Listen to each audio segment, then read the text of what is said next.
예수님께서는 바로 직전의 본문에서 자신의 순환에 대해서 제자들에게 예언을 하셨습니다. 그러나 이 제자들은 예수님의 죽음과 그 부활의 의미를 전혀 깨닫지 못하였던 것이죠.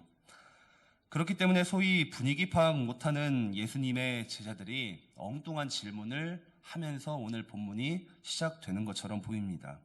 하나님 나라에서 누가 가장 큰 자가 됩니까? 하나님 나라에서 누가 가장 높은 위치에 있게 됩니까? 본문 1절을 보게 되면 그때의 제자들이 예수께 나와 이르되 천국에서는 누가 크니이까 이렇게 질문을 하죠. 그런데 사실 이 질문 자체는 이상하지는 않은 질문입니다. 왜냐하면 이 당시 유대 사회에서는 이 사람들의 지위와 서열이 너무나도 중요했기 때문입니다. 그들은 그들의 문화에서 2명 이상이 한 자리에 모이게 되면 어떤 사람이 더 큰 자인지 항상 이 서열을 혹은 이 지위를 가리고는 하였기 때문입니다. 바로 이러한 점에서 본다면 이 제자들의 질문 자체는 어쩌면 자연스럽기도 하겠지만 문제는 예수님께서 자신의 순환, 죽음과 부활에 대해서 예언하신 그때에 이 질문을 했다라는 것이죠. 그러니까 이들은 예수님의 그 고난에 대해서는 관심이 없고 여전히 자신들의 문화에서 자신들의 위치에만 관심을 가지고 있는 어리석은 모습을 보여주고 있다라는 것입니다. 그러자 예수님께서는 이러한 제자들의 질문에 답하지 않고 한 어린아이를 불러 이 제자들 사이에 세우시게 됩니다. 그리고는 3절에서 너희가 돌이켜 어린아이들과 같이 되지 아니하면 결단코 천국에 들어가지 못하리라 말씀하시죠. 이 3절 방금 읽어드린 이 헬라어 원문을 보게 되면 이 3절에는 부정을 의미하는 단어가 이 9절에 가장 처음에 등장을 합니다. 부정을 의미하는 단어 2개가. 그러니까 예수님께서는 너희가 결단코 천국에 들어가지 못한다라는 그 말을 이 원문에서는 강조하고 있다라는 것이죠. 그러니까 지금 어떤 상황입니까? 천국에서 누가 큽니까? 라고 제자들이 질문하자 예수님은 첫 번째 어린아이를 이 제자들 사이에 세우시고 두 번째 이중 부정을 의미하는 2개의 단어를 강조하여 말씀하시면서 지금 이 제자들에게 하나님 나라에서의 지위와 서열을 따지는 이 어리석음을 책망하고 있다는 것입니다.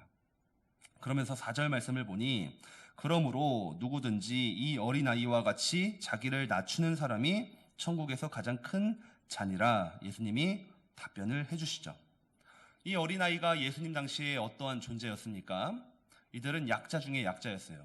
이 어린아이가 약자인 이유는 딱 하나였습니다.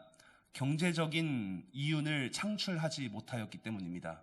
여성도 마찬가지죠. 노인들도 마찬가지예요. 어떠한 경제적인 이윤도 창출하지 못하니 이들은 사람 취급도 받지 못했고 약한 자였습니다. 따라서 지금 예수님께서 이 어린 아이를 내세우고 있는 이유는 하나님의 나라는 이 세상의 나라와의 개념이 전혀 다르다라는 것이죠. 그러면서 하나님의 나라는 이 낮음의 개념에서 접근해야 한다라는 것을 가르칩니다. 하나님 나라의 백성들의 삶은 곧 이 어린아이들과 같이 낮아진 존재라는 겁니다. 그리고 겸손한 삶이 필요하다라는 것을 말씀하시죠. 그래서 어린아이와 같이 자기 자신이 스스로 낮아져서 겸손한 사람만이 이 하나님 나라에서 큰 자가 될 수 있다라는 것입니다. 이것은 앞서 말씀드린 것처럼 세상의 원리와는 전혀 다르죠. 이 세상의 원리는 어떠합니까? 세상에서 높아진 사람만이 높아지는 것이죠. 어떻게 해서든지 그래서 사람들은 자기를 피하라고 자기를 드러내고 자기가 높아지려고 합니다. 그래야만이 사람들이 인정을 하고 칭송을 받기 때문입니다. 그러나 하나님의 나라는 정반대로 자기가 낮아지고 또 낮아져야 한다는 것이죠. 이것은 낮춘 척을 해서도 아니고 낮아지기 위해 노력해서도 아니고 겸손한 척을 해서 되는 것도 아니고 그 존재 자체로 낮아져야 한다라는 것이죠. 예수님께서 그 존재 자체로 이미 낮아지셨습니다. 마태복음 20장 28절, 마가복음 10장 45절에서는 예수님께서는 동일한 말씀을 하셔요. 인자가 온 것은 섬김을 받으려 함이 아니라 도리어 섬기려 하고 자기 목숨을 많은 사람의 대속물로 주려 함이라. 인자가 온 것은 섬김을 받으려 함이 아니라 도리어 섬기기 위해서 자기의 생명을 내어주셨다. 그러니 예수님께서 자신을 낮추어 비천하게 하사 이 땅에 우리를 섬기기 위해 오셨음을 우리가 기억할 때 어찌 우리가 하나님의 나라, 천국을 이야기하면서 높아지는 이야기를 할 수 있겠냐라는 것이죠.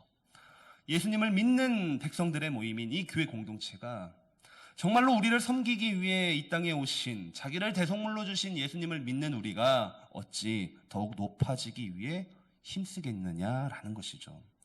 따라서 예수님은 이미 겸손의 왕으로서 이 땅에 오셨고 그 겸손의 모델이 되셨고 그래서 하나님 나라의 백성의 삶이 무엇인지 이미 그의 삶으로 증명하였음을 우리는 먼저 기억해야 할 것입니다. 이어서 예수님은 제자들 곁에 서 있는 어린아이를 두고 계속해서 말씀하십니다. 6절을 보게 되면 누구든지 나를 믿는 이 작은 자 중 하나를 실족하게 하면 차라리 연자 맷돌이 그 목에 달려서 깊은 바다에 빠뜨려지는 것이 나으니라 이렇게 말씀하시죠. 이 6절 말씀은 조금 분석을 해야 됩니다. 첫 번째로 누구든지 나를 믿는 이 작은 자 중에 한 사람이라는 말은 예수님을 믿는 성도 한 사람을 지칭하는 거예요. 지금 우리가 본문의 흐름상 내용상 작은 자 한 사람이라고 하면 이 제자들 사이에 서 있는 어린아이, 이 약한 자를 의미한다고 오해할 수도 있겠지만 이 본래의 이 단어가 의미하는 것은 성도 한 사람인 거예요. 예수님을 믿는 한 사람. 그리고 두 번째, 실족하게 한다라는 이 말은 걸려서 넘어지게 하는 것으로서 다른 사람으로 하여금 죄를 짓게 만드는 행동을 의미합니다. 그래서 이 성도 한 사람을 죄를 짓게 만드는 실족하는 행동을 하는 사람이 있다면 예수님은 어떻게 하라고 말씀하시냐? 연자 맷돌을 목에 매달아 바다에 빠지라는 거예요. 이 연자 맷돌은 사람이 사용하는 맷돌이 아니라 짐승을 통하여서 이 곡식을 가는 이 맷돌로서 굉장히 크고 무거운 것입니다. 예수님 당시에 이 가정에는 여인들이 사용하던 개인 맷돌이 있었지만 그러한 맷돌이 아니라 이 마당 중앙에 있는 많게는 1톤 가량의 무게까지 나가는 맷돌이 연자 맷돌이에요. 예수님께서 성도 한 사람을 실족하게 하거든 그 1톤짜리 맷돌을 목에 매달고 바다에 빠지라. 엄청난 말씀이죠. 따라서 예수님께서는 다른 사람을 실족하게 한다면, 죄를 짓게 만드는 행위를 하게 한다면 그게 얼마나 심각한지 이러한 비유로 우리에게 경고하고 있다는 것입니다. 그러면서 누군가를 실족하게 하는 일이 이 땅에서는 없을 수는 없겠지만 그렇다고 해서 그 누군가를 실족하게 하는 일을 행하는 자에게 아무런 책임이 없는 것이 아니다. 여러분, 우리는 이 말씀을 묵상하면서 오늘 아침 집중해야 될 거예요. 이게 얼마나 우리에게 엄중한 경고이자 우리가 오늘 하루를 살면서 얼마나 조심해야 하는가. 다른 누군가가 나 때문에, 나의 언행 때문에 신앙 가운데 넘어지지 않기 위해 우리는 부단히 노력하고 힘쓰고 조심해야 할 것입니다. 그러나 설사 그렇게 하였다면 그 즉시 우리는 회개하며 용서를 구해야 한다라는 것이죠. 진짜 우리가 그렇게 했다면 연자 맷돌 매달고 저 바다에 빠져 죽으라는 것이 아니라 정말로 그것이 엄중한 예수님의 경고라고 우리가 받아들인다면 정말로 그러한 일이 발생했을 때 우리는 하나님께 철저하게 회개하고 상대방을 향해 용서를 구하며 그의 회복을 위해 부단히 힘을 써야 한다라는 것이 바로 예수님의 말씀이죠.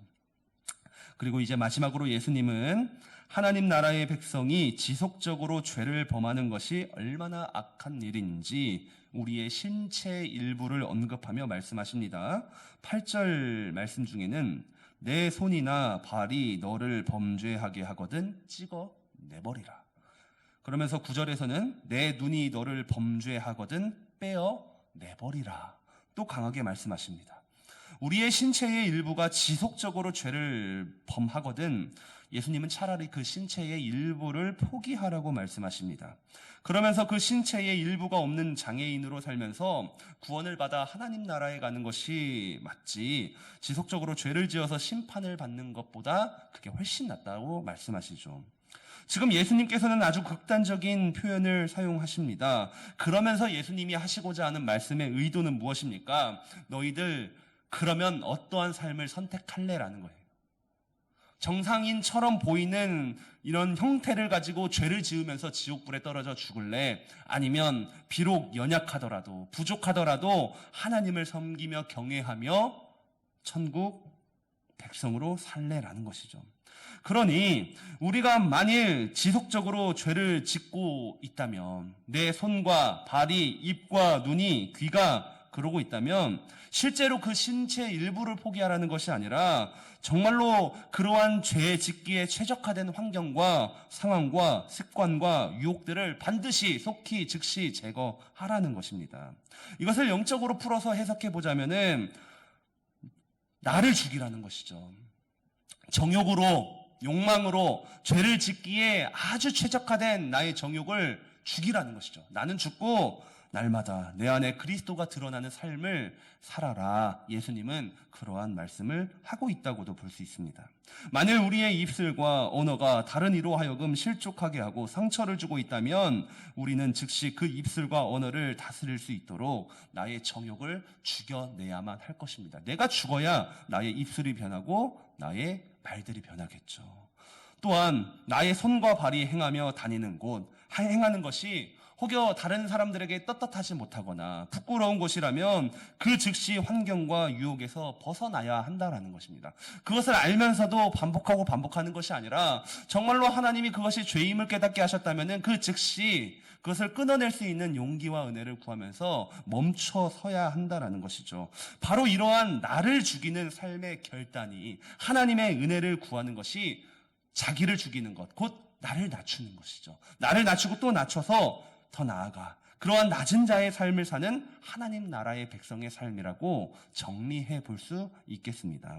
사랑하는 성도 여러분, 오늘 본문에서 예수님은 하나님 나라에서 누가 큰 자입니까? 라고 질문한 제자들을 향하여서 하나님 나라에서 큰 자는 이러한 자들이다 라고 여러 가지 말씀을 통해서 우리에게 설명하고 있습니다. 어린아이처럼 낮아지고 다른 일을 실족시키는 자가 아니라, 그리고 부단히 지속적으로 죄를 짓고 있다면 모든 것을 끊어내는 자만이, 그래서 그러한 삶을 지향하며 부단히 노력하는 사람만이 하나님 나라에서 큰 자라고 예수님은 말씀하고 있다는 것이죠.